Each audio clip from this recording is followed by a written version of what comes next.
everyone, it's Dr. K writing under oath. Welcome to my YouTube channel and to my website of the same name, writingunderoath.com. Please visit and submit a serious theory of nonfiction. Politics under oath.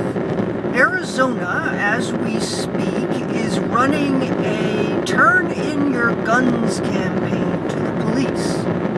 So, law-abiding citizens are bringing unwanted guns to the police stations in return for $50 gift certificates to Safeway. Interviews with the gun returners, some older women whose husbands have died, getting rid of shotguns and rifles, hunting guns, that kind of thing, in return for the gift certificates which they can use. It seems to be less a campaign of let's make Arizona safer than it is for the people to sell guns that they don't want because they don't need them, not because they believe that gun ownership is wrong.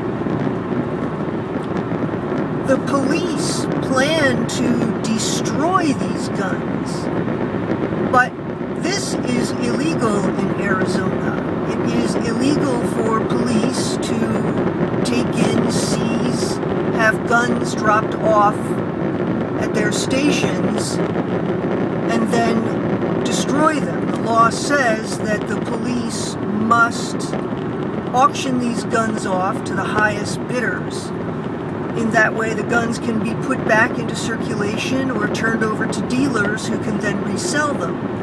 But since Arizona is doing this as a nod of support to school shoot-ups, they have decided they're going to bypass the law. And if they can't simply ignore the law,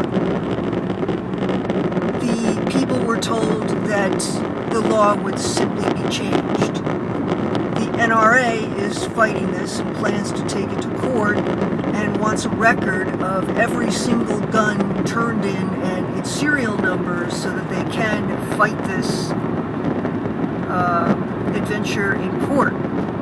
Arizona's blatant disregard of the law. I'll tell you, I am so sick of hearing about gun control. The latest is Biden is meeting with the makers of manufacturers of video games to talk about gun control, as if that's where it starts. Another bill in Congress is to run background checks on people purchasing ammunition. Again, these are all symptoms of a problem that has nothing whatsoever to do with the illegal use of guns. As if the school shooter or the drug cartel people are going to buy their ammunition at a local dealer and subject themselves to background checks. That's not how they get ammunition. Violent felons are not going to be going through this Safeway system that law-abiding citizens use. That is not their venue, their vehicle for acquiring their weapons of destruction.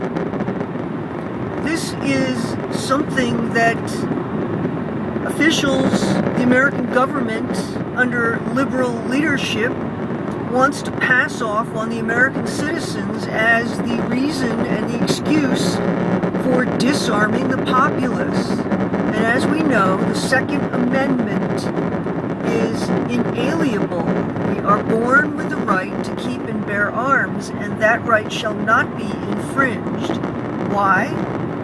It is so that the people can defend themselves against corrupt government or paramilitary armed insurgents who would steal their property, break into their home, and rape their wives.